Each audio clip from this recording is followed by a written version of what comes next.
بسم الله الرحمن الرحيم. الحمد لله رب العالمين، وصلى الله وسلم وبارك على نبيه الأمين وعلى آله وصحبه ومن تبعهم بإحسان واستنى بسنتهم وسلك طريقهم إلى يوم الدين. اللهم لا علم لنا إلا ما علمتنا إنك أنت العليم الحكيم. اللهم علمنا ما ينفعنا وانفعنا بما علمتنا وزدنا علما. اللهم اجعل علمنا حجة لنا لا حجة علينا. رب اشرح لي صدري ويسر لي أمري واحلل عقدة من لساني يفقه قولي. قال المؤلف رحمه الله: باب العام. باب العام. العام أحد أبواب أصول الفقه السابقة، وهو من أوصاف الألفاظ وليس من أوصاف المعاني، ولذلك يقال في المعنى أعم، وفي اللفظ يقال عام. وبعض الناس لا يفرق بين أعم وعام، مع أن بينهما فرقا. العام من صفات الألفاظ فيقال هذا لفظ عام، والأعم من صفات المعاني فيقال هذا المعنى أعم. فلا بد من معرفة العام لأنه يترتب عليه بناء الأحكام. فإذا وجدنا لفظا عاما يشمل جميع أفراده فهذا يعني أن الحكم يثبت لجميع الأفراد. إذن لا بد أن نعرف ما هو العام. عرف المؤلف بقوله: وحده لفظ يعم أكثر من واحد من غير ما حصر يرى. يكي الله سبحانه وتعالى تقول ما هو بطول سنيد هندو يتي لينتري يجولي إن محمد صلى الله عليه وسلم ومنولي مدن سبير من يجولي صحابة بنفوم وجولا إذن نانغل جوكو بدينك بجوكو نوكا يالا جوكي إن كدين. اللهم آمين. واللي في دون دو يالا يرمي نمو وعدي قال دمو قال دو ويباب العام. دمو قال في كونغول هنغول كونغول مفتنغول. العام koko mo bifu koko hunni kongu digo wondi ka alquran ma wondi ka sunna nelado dimma kuji tawa kongo ngol no tindini fiji di alaka hatti wodi kongu digo haray di toddi fi yimbe seeda ma nyaawoje seeda ko be fame ni konguli wondi ka alquran ko kongul wondi ka sunna maana maji ko hon lodi tindinirta e ñaawoje noon o wiɗo al'amu nde kongol hunnugol ahadu abwabi usuli lfiqhi sabigati ko gotum e dambude fiqhu addinor ɗen jantanike en ɗon yamirore no ɗon haɗugol no ɗon ko honni no ɗon ko herti no ɗon ko werlita no ɗon ko tonga o yettinon tene won dambuɗe nooge ɗo ko dambugal go e nder ɗen dambuɗe ɗon ko saɓɓino ɗum ɗo noon dambugal ɓe o aray o fensen no en janngiɗo al amru wa nahyu yamiroje ɗen e kaɗe ɗen ko ari kon waɗo sharia on ko addi kon. andi no wayi joni wa ka constitution ji ka article ji ɗin sharia ji ko ɓe wallinta kon e leydi ɗen. ɓe ara joni e fagara ɓe enna ɗon ɗo ɗum ɗo ɗiɗo piiji ɗum ɗo e ɗum ɗo fof ko ɗo e nder oɗo article ɗo naatata. bon ɓe enna ɗum ɗo si goɗɗum waɗa ɓe enna ɗum ɗon koye article hombo ɗum wawi naadede. yimɓe loi ɓen ko noon ɓe naadita ɓe enna joni si ɗum ɗo ɓay joni piiji waɗoji ɗin na ɗi fof ɗi wawata ko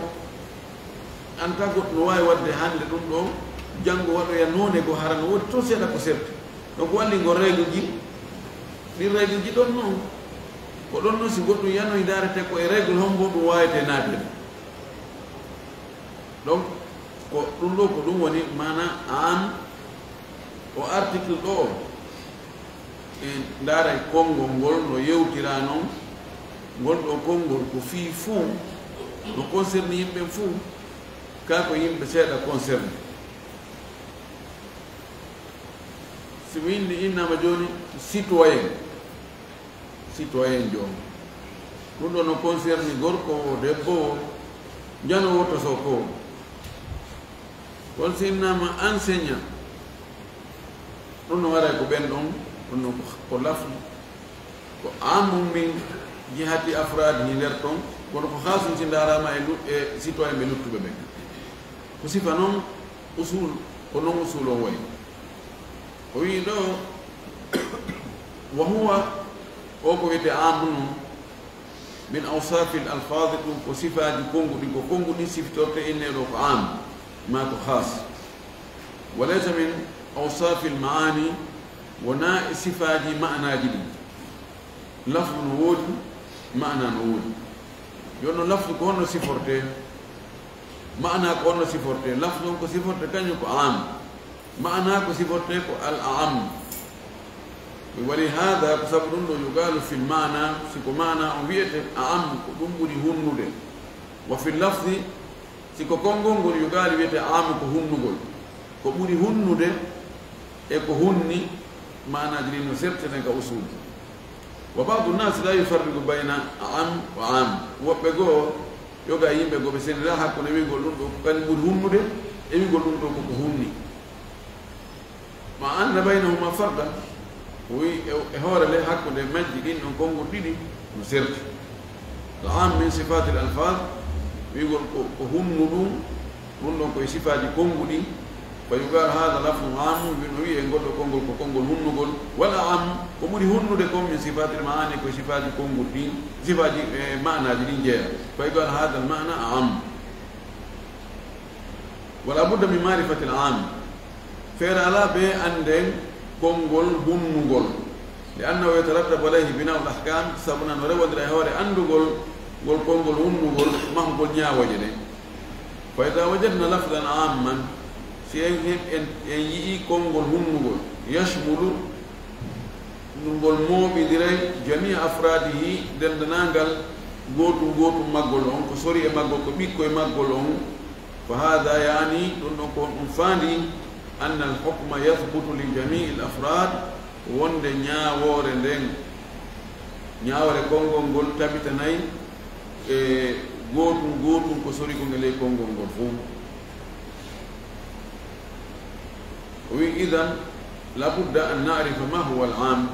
feere ala ɓe anden ko honɗum wiyete al am konngol hunnugol ɓay tawi konngol angol ɗo konngol no hunni dey haray kala e gootum ko sori ko ngel e maggol ngol ɗo konngol ko tindi so tawi ko ngo tindta koko harmi haray koye ɗo gootum fof woni ko harmi si tawi konngol ngo tindinta ko dagi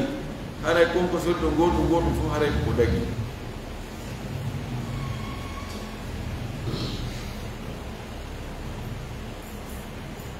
manan afrad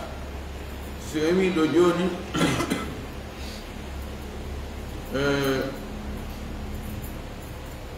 puuto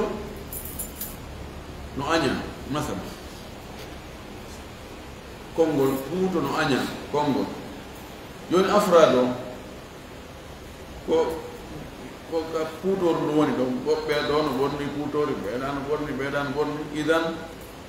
haray ɗiɗo puutoji fof woni afrad ɗi naati e nder konngol ka wi'a no aña ɗon ko noon konngol ɗin ka sharia ko noon ɗi ardata ko article ji awa hunde kaari ɗe golle ɗo ko harmuɗe so wonde golle ko harmuɗe tefatake ko père waɗde ma ko paul waɗde ko mouhammad waɗi ma ko amadou ko gorko waɗi ka ko debbo ɗum woni afradum sinnama ɗeɗo golle ko harmuɗe debbo golloyide e hinnayi golle mane ko waɗɗa koko harmi sabu no konngol ani to wi ɗeɗo golle ko harmi siko gorko golloyde kadi ko wanno siko paykin ko wanno siko njano ko wanno ha noon heɓen ko ittintinno e are to inna awa paykoy koye kamɓe si ɓe waɗi golle ɓe nangitirtake na donc oɗo no ittintinna e ɗe golle wenoɗe no harmi joni noon ko honɗum woni an konngol wiyetengol ngol ɗo ko an o yarrafa muallifu bi gawlihi walli fi ɗon andini en konngol wiyetengol an hunnugol ka o wi ɗon konngol makko ka o wi wa hadduhu yani hadduhu ay tarifuhu woni lafdun yaummu akthara min wahidin min gayri ma hasrin yura يعني اللفظ الآن هو اللفظ الذي يعم أكثر من واحد لكن من غير حصر كونغول تاوانيغول مو بنديري كبوري بيهم غول كونو بيجي كونغول مو بنديري كون دي ورناك أدب سياسي دي بياما جوني ko guluji sappo kala ngol konngol tindingol guluji sappo noon wona am par ce que ko woni e nder maggol ko nder toon no happa simin joni yimɓe temedere worɓe temedere 100 rajulin ngol konngol 100 rajulin wona am e o istilah ɗo simini no joni arrijal worɓe ɓen andi no ko njero e anda inama worɓe ɓen continent ji ɗin fof naati kala gorko fof naati nder ɗo mi gayri hasre en anda ko njero hasre ko andugol limol ko berɗum ɗo ko si tawi en wi tun joni mouhammad wona an ke ko gooto mouhammadan tala 100 mouhammadun ɗum ɗi konngol ɗo fof iɗi waɗi hasre no anda nombre on ko jelu gonɗon konngol wiyetake an no wi wa hadduhu andingol konngol ɗon o lafdum ko konngol ya ummu ka wiɗo lafdu yalti ɗon fiil yalti harf ko konngol ya ummu hingol ngol hunni hingol mooɓi akthara ko ɓuri ɗuuɗude min wahidin akthara min wahidin alif on ko addi ɗo ko fii yuɓɓe gimol ngol lannode ajiso on e ɗuma on fiyo won gootu ɓay wi to yura o wattiga akthara sina noon ko akthara min wahidin harano tindina konngol ngol no mooɓidiri ko ɓuri gootu kono min gayri ma hasrin yura hara yiyatake kadi no happa no mari limite ko tawata limite ala ويقول الآن هو لفظ دال على أكثر من واحد من غير حصر وكونغول تندينغول كوكوري نور دي غوتو ونو حباك كري على ليميت فإذا قلت زيد ساوي زيد مع محمد مع علي مع فاطمة مع زينب مع خديجة فهذا ليس بعام غول كونغول دون ونحن نقول لأنه دل على واحد سابقا تندي كوغوتو بيت وإذا قلت رجلان سأي ورب إليهم وليس بعام دون كاري وناكو هني في كأنه تندي كبري غوتو كنو ولي حصر لأنه يدل على أكثر من واحد مع الحصر sabu tindina ko ɓuri gooto kono noon no happa ko njelo mari limite wa ida qulta 20 rajulan sa awi kadi worɓe noogay falaysa bi an li annahu actar min wajim al hasr wa ida qulta annas yimɓe ɓen fawo am oɗo no hunni li annahu yadullu ala actar min wajib bila hasri sabine annas yimɓe ko njelo mi annda ko yimɓe ɓe mbiya lo وعام وحكم العام أنه يتناول جميع أفراده نياور سينما لفظ عام كونغول هنغول نياور مكو وندغول دون كونغول غول يتاي دندنانغال كو سورتا e maggol fu hareno hingol mobi fop ingol jogi yaltata ɗon illa bi dalilin sonara ko dalil hollata wonde ɗum ɗo kanno yalta faman idda'a mo nodditike furuja yaltugol fardin gotel min afradi l umumi immorde e goto ko hunni kon yalti an umumi eden ko hunni kon fa alayhi dalil mo fawimo dalil ɗumen awa yimɓe ɓen no noddita ɗo yimɓe ɓen no noddita ɗo goɗɗo yimmi min mi tawaka ko honno wonira tawaka anna yimɓe ɓen tawaɗa ɓe wadde dalil ɓe keeta o konngol wi o yimɓe ɓen no noddita ɗo konngol no hunni kala neɗɗo ko yo arta si goɗɗo wi oy tun oɗo kan tawaka dey ayne ko fi on ko fi on ɗum puisque oɗo kañum o nene makko ko jinnawi ben makko neɗɗo ko nen makko jinnawi da kanko tawaka ma a ɓe innoyno ɓaawa ɗum ko selluɓe ɓen tun oɗo noon ko sella ma a ɓe inno yimɓe ɓen kono ɓe innitoyi kadi o haɗa ko hellifa ɓen tun oɗo noon hellifata inan heɓi dalil ko yaltini goote e élément konngol hunnugol ngol on ɗo yalti kono ko dalil yaltini sina ɗum kala lasli konngol hunnugol ngol kala ko tawata sori ɗon haray ko fuu kono fayda ala ko hunni konngol arawo no hunnugol sina hara no woodi toon ko ittintinna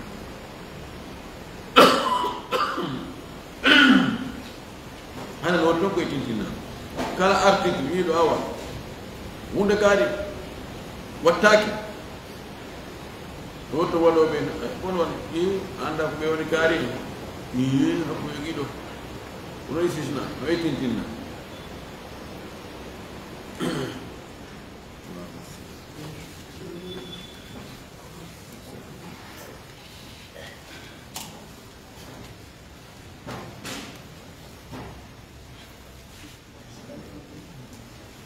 وقول المؤلف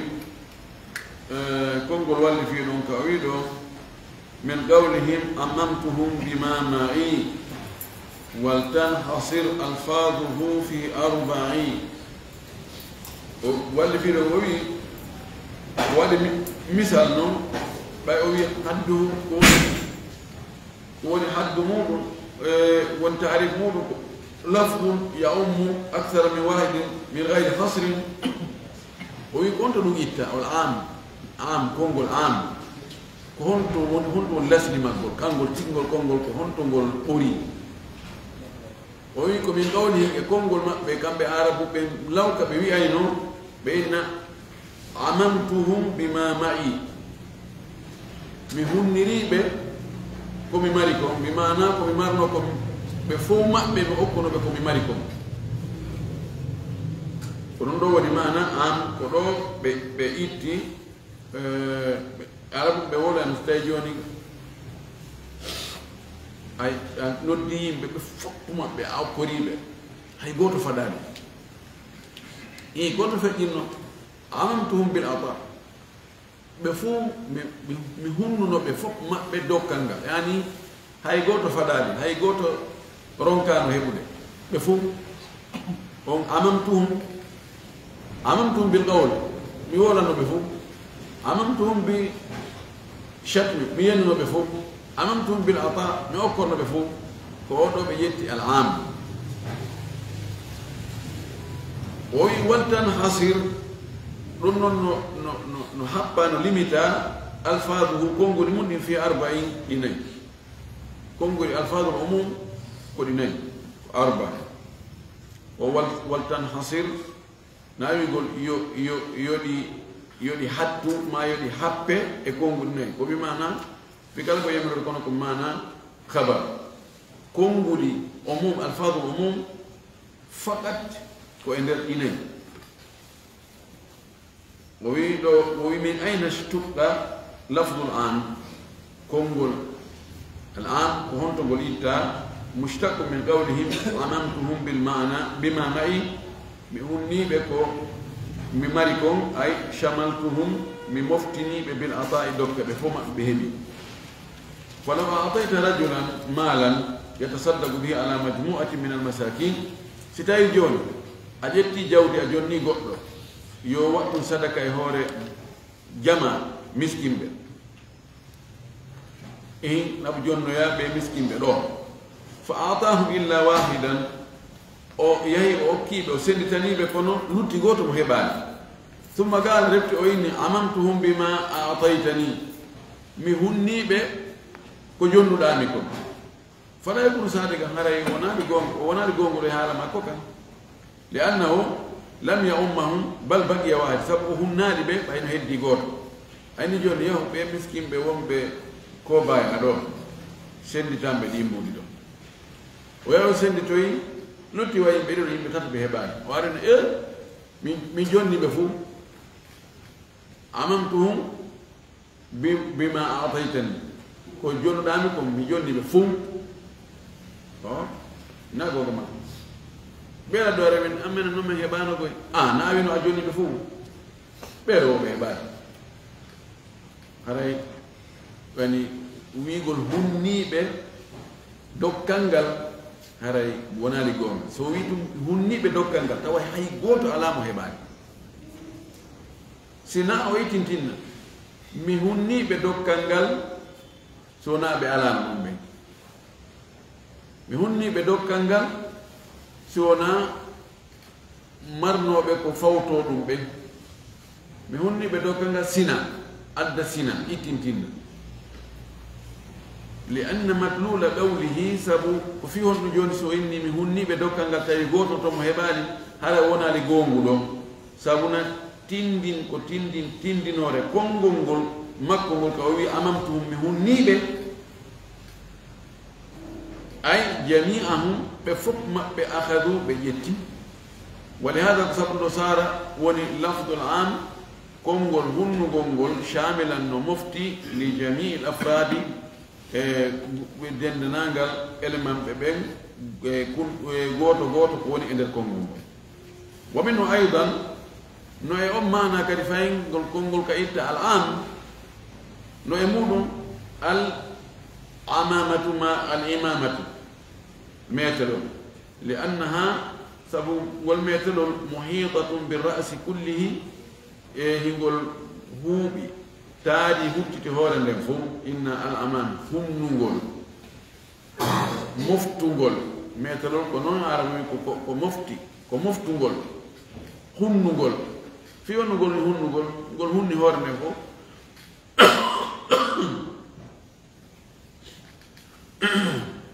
وقوله ولتنحصر ألفاظه في 40 اللام لام الأمر ودو ولتنحصر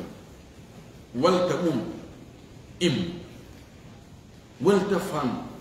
فيها فهم ودو من لام الأمر لام الأمر ولكن ليس المراد بهذه الجملة الطلب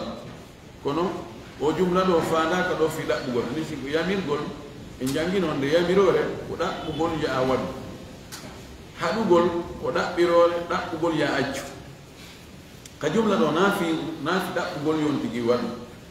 بل هو أمر بمعنى الخبر دو كو ياميرورة كونو كفانا كهم بتقول والأمر يأتي بمعنى الخبر كما أن الخبر يأتي بمعنى الأمر إن جانجين باو wanda yamirore no ara ana ko fanda don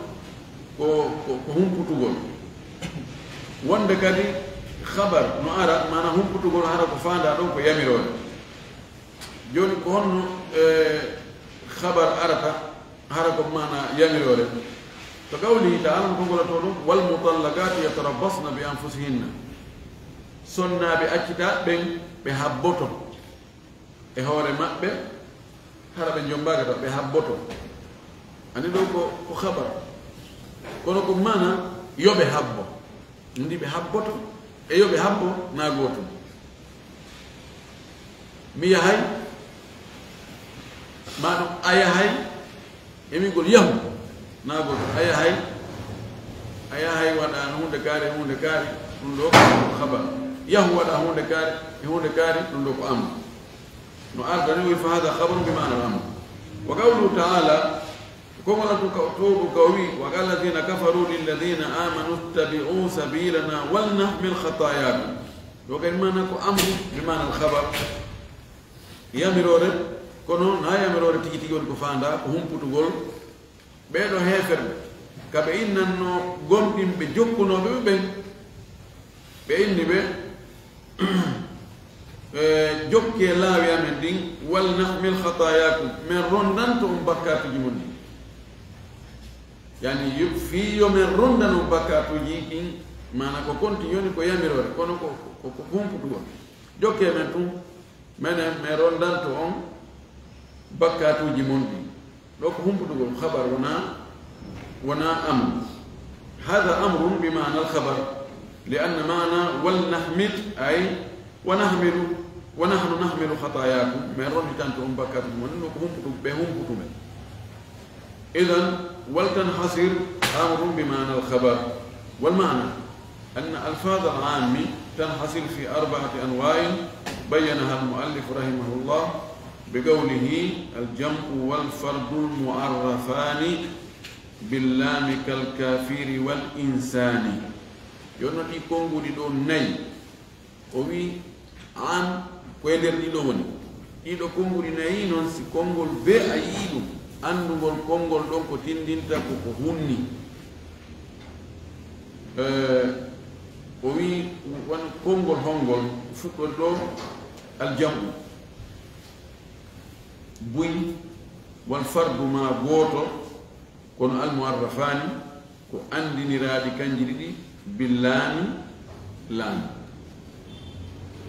alif e laam sinati e inde ta inde ko tinita ko gooto fi kala inde ko tinita ko gooto kono ɓe alif e lam naati e mayre ɗo haray woni an sin almuminu gomɗinɗo ɗo nafan ko kala gomɗinɗo kala jogiɗo sifatul iman atini بالمؤمن بالرجل المؤمن أدنى غوركو غونديندو كلا غوركو غوندين مو أدودا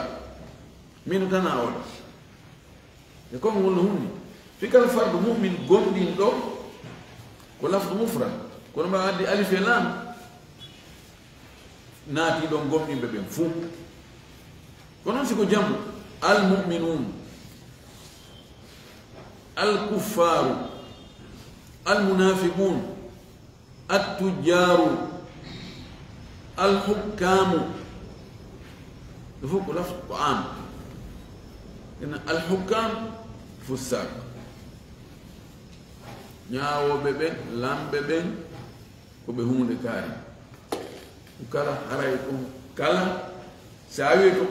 سينا كاري ها كفيون مي أندا سينا كاري أددني ko yaltinirɗamo e nder konngol ngol tawata ɓe sori e nder maggol emi attujaru agniya njulaɓe ɓen ko alluɓe en sina kaari oy wi ko njulaɓe ɓen attujaru madumuna yo njulaɓe ɓen hande no nodda njulaajo wirɗo yata o ɓe o adda dalil ko fi on ɓayna ko njulaaɓe ɓe ɓe wiyde ko njulaaɓe ɓe lafdul am e mana joni wi njulaaɓe ɓen no nodda ndun nodda no woni hukmu woni ñaawore ɓe nde mi hewtay nde notoyto njulaajo kala kono yashmulu jami afradi sina o heɓa ko ittintinnamo o inna anomin ɓe ɗo dila ɓeyni mi haysi wiyahaade ane ok إذا أنا هبي استثناء هبي كويال تيمة ويدو اللفظ المفرد والجمع إذا كان معرفا باللام بين معرف بالألف واللام ما بين معرف بالألف ما بين معرف باللام هل ألف لام ال من دون الكافر أو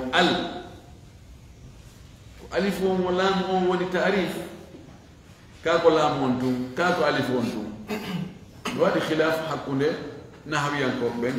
وإشارة لغسا وولنا يفهم وهذا مثال نقومي كالكافر دونك مفرد كيفير والإنسان إنهم نندوكو إنسان نكو جمع يدو ألف لام أري يمون ويكون جمع معرف باللام فهو للعموم كلا جمع ودرا التعريف لام أنكر هاي قلنا كونغو تندني هم نقول وكل فرد معرف باللام فهو للعموم كلون كاري كونغو الغوتو ستاي ونام ألف لام هاي تندني في فو وي إلا إن كانت اللام لبيان الحقيقة أو للأهل سينا نوتو ألف لام تقول كان تندنتا هم نقول وري تندنتا كفني نقول تيجي هونا ما كوكو anda ko hakkunde wonɗo yewtude wonaɗo yewte ɗon yiɓe anduno goɗɗum joni fi gorko yiɓe haldi joni goɗɗo aray ɗo yiɓe andi kamɓe ɗon fi makko tuyna jaa arrajul gorko on ari ɗona gorko o gorko ko gorko mo kamɓe ɗo ɓe andi fi mum on ko on ɗon ari on ɗon alif e lam wona fi gorko o gorko وإذا كانت اللام لبيان الحقيقة أو الأهل ستين اللام وفي فني والحقيقة هون ما عادي كووا كون هكون يوتلون يوتالون كبي أندو لنوكم فإنها هراي وندو اللام ليست للعموم هراي وفين أتين لنتا هم نقوم إنما العموم من أن عموم متواتر التي من للاستغراق في يون غلفو مو غلفو أما التي للأهل أما المتواتر كعادي كأندو دراك هكون يوتالون فعلى حسب المعهود كفرد كبي وبأندو دريكم وأما التي لبيان الحقيقة فليست عامة أما المتواتر في فني والحقيقة هون ونا يوتل في منده ونو كري ونا هون فلو قلت الرجل خير من المرأة وغوركو بوري موجودة إدي سناجي ووي ليس معناه أن كل رجل خير من كل امرأة الرجل غوركو خير من المرأة إدي سناجي دو فاناكا وند كالا غوركو نقولي موجودة كالا سناجي دونال الجنس حقيقة أم فعل ما هالند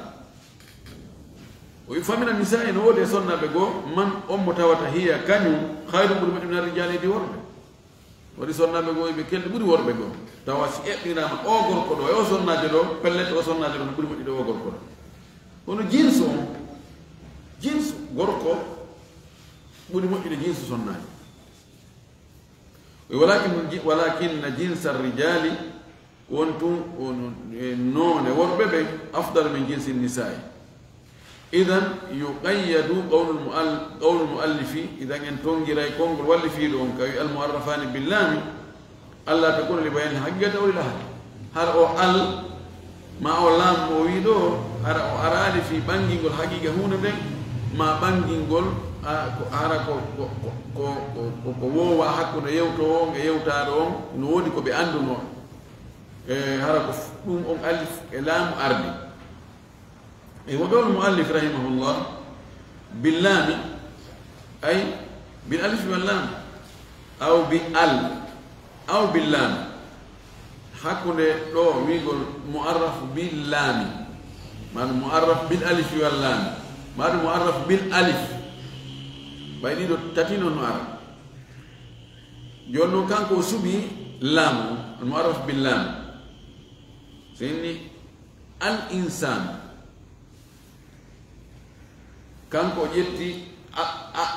أون حنزا وبوغيم هو كلام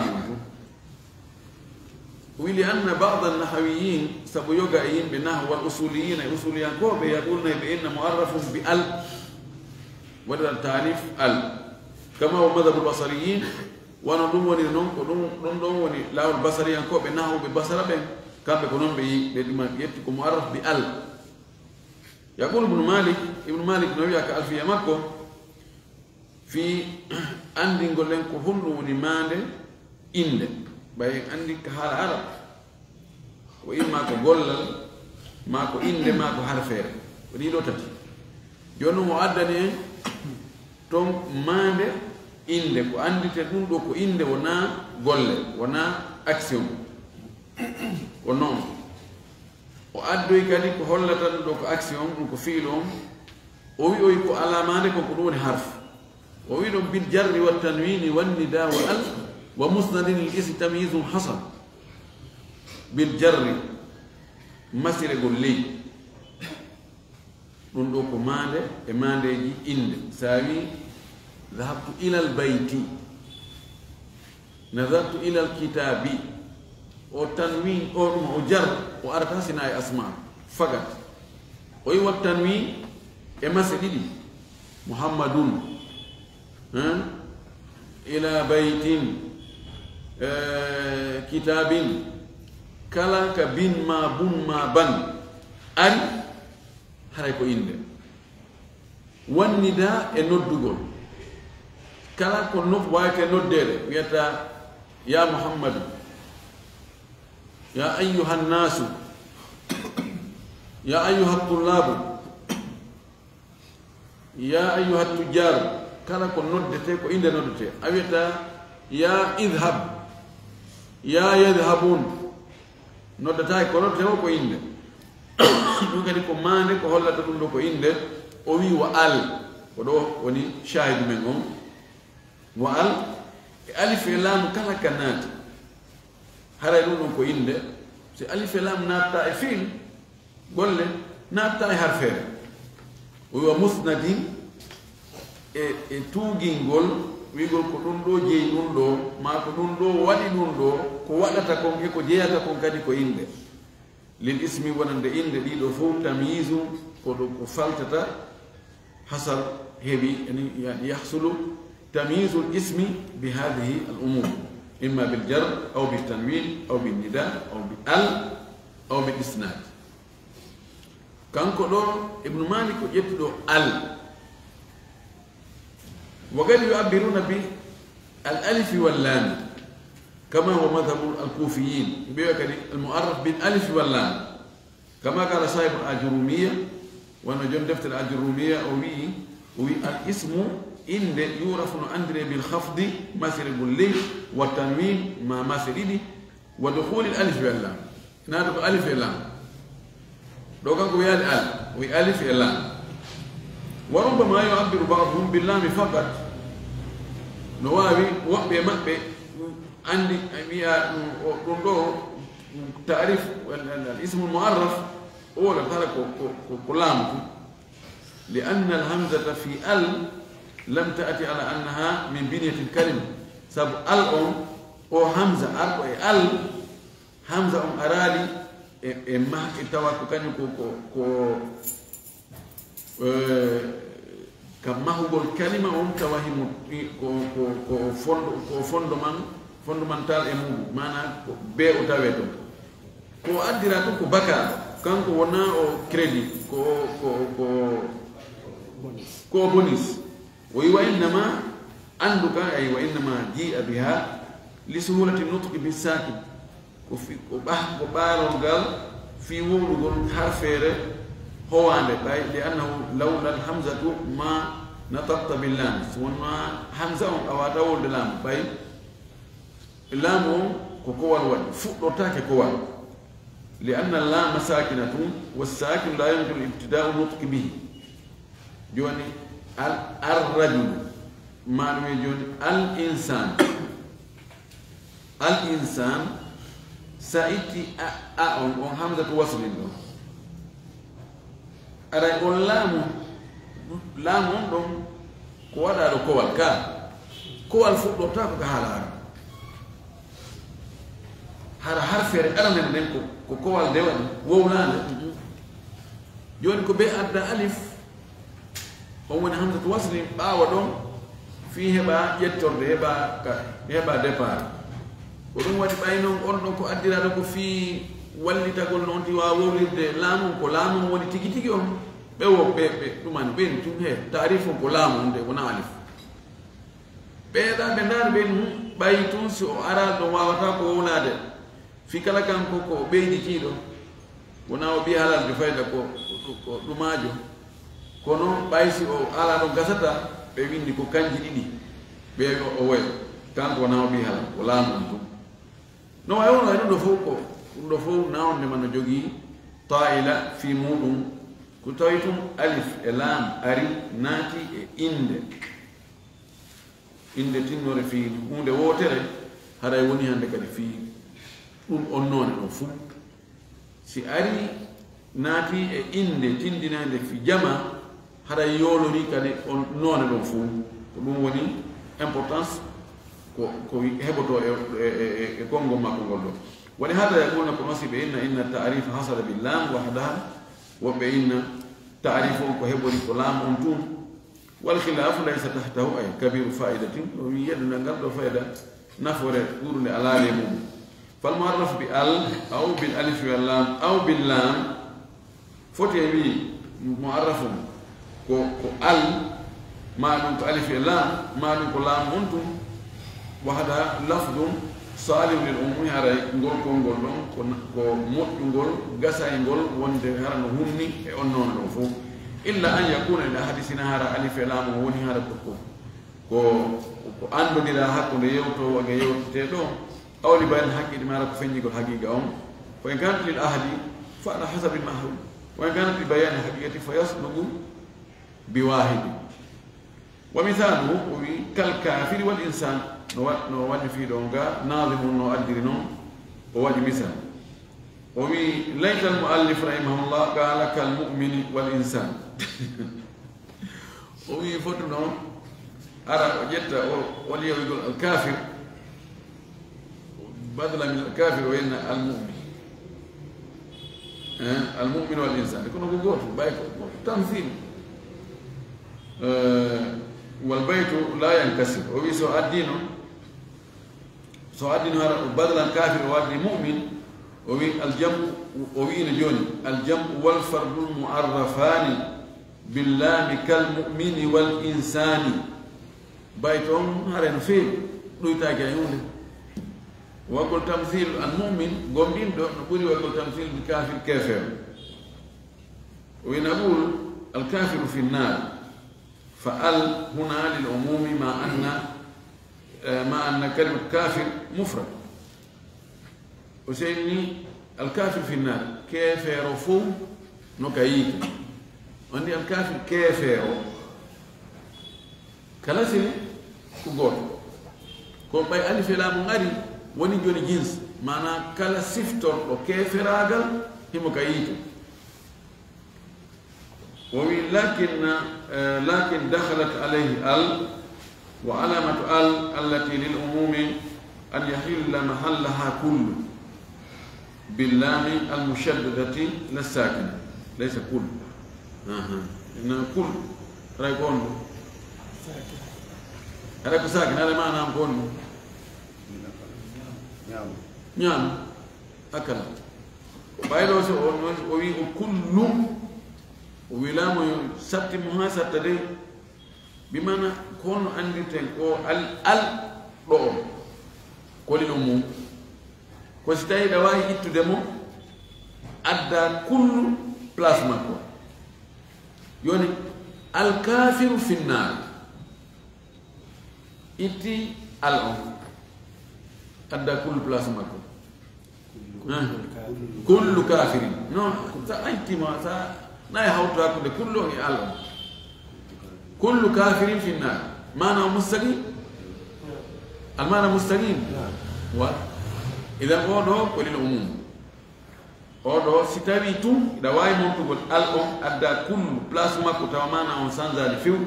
هذا يقولون أندون كل العموم ومن كل بالسكون أمر بالأكل فهذه علامة الاستغراقية o ɗo ko ma ɗum ɗo woni mande al hollowo ko fii fof yoolowo mana o fof ko yo taw hara mo wamontede kullu ara place makko ɗon tawa mana on changeade o wi fa alkafiru fi nnar yasihu an naqula kullu kafirin fi nnar hara mana on bontade donc on ɗon al ko lil istigraq on ɗon ko an wal insan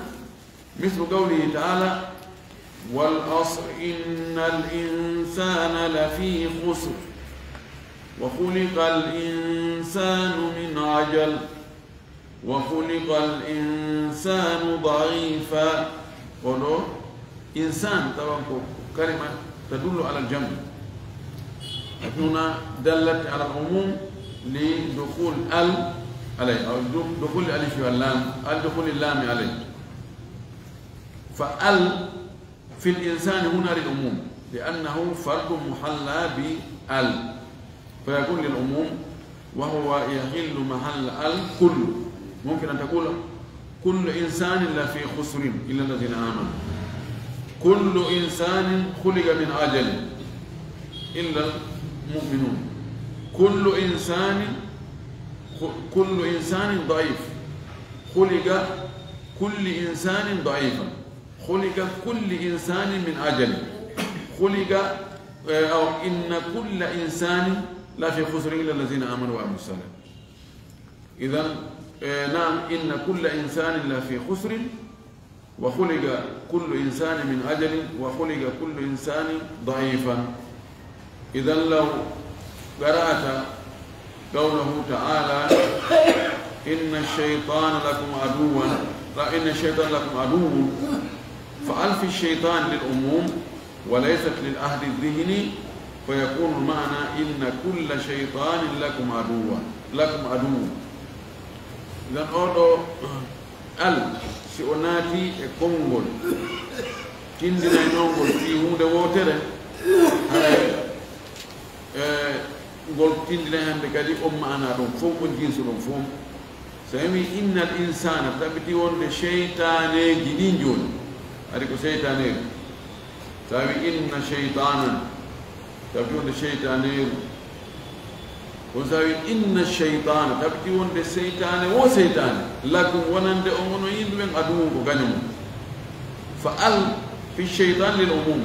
walaysat lil ahdi dhihni وأين أحد الذهني أحد الذكري ستاوي جوني إلى أندو نريفي كون يوم دكم من أنا كون أوي كان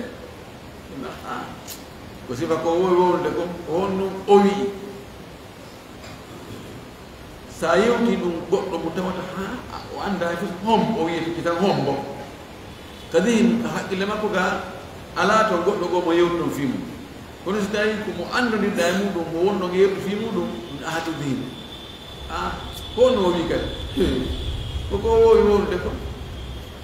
oɗo hiɗon andodiri ɗum wiɗa ahadu dine ahadu dicri sa inni he mi ariɗa mi fotti e mo taxi moto himo doga tun o buɓɓoyi oto buɓɓoyi oto mo yewɗa no andi joni ko o mo taxi moto mo wonɗa e wolde fimo ahdu dicri mo jantiɗa fimo no ko on ɗon waɗi on ɗon damiro en ko on ɗon yiltiti o ɗum wiyta ahdu dihni e ahdu dicri no wawi tawa yilta damir e mo wulaka fi muɗum kono mo wonɗa yewɗe on ka haqqille makko himo andi ko fi hombo wona e wole sina ɗum ko be hara a wowli inde mo yiltata on damire muɗum a feññinino fotti e gorko min yewti seeɗa ɓay min feƴƴi ɗon o nodditimmi a andi ɗo ko omo gorko mo wowlaɗo fi muɗum nani o wi ɗo no sinnama cheytane on ko gañe mum oɗo wona cheytane oya andaɗo goto ko kala cheytane jinino ɗuuɗi o wi sawa'un foti noon kana iblis foti oɗo cheytane wiyatno ko iblisaru guya alladi ɗum adalla adama alayhi salam majjinnoɗo adama faljinimo aw min dhurriyati mara ko ɓiɓɓe ɗum iblisaru kulluhum ɓeɗo fof a'da'un lana ko ayɓe meɗen rusul inna shaytana lakum aduwwu wiyatake cheytane oya ko gaño mum ko cheytaneji ɗin fof jinsu cheytane fof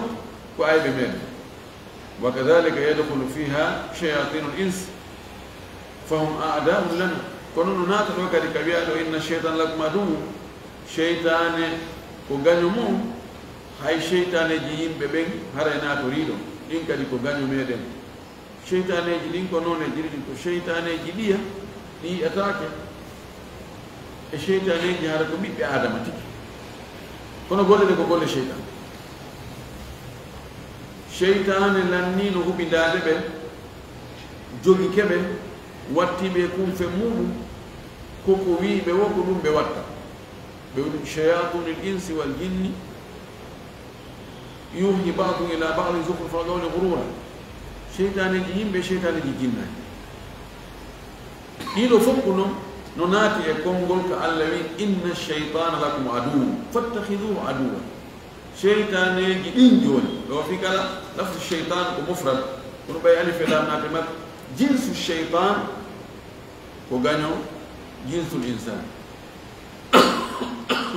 idan ɗo en heeɓi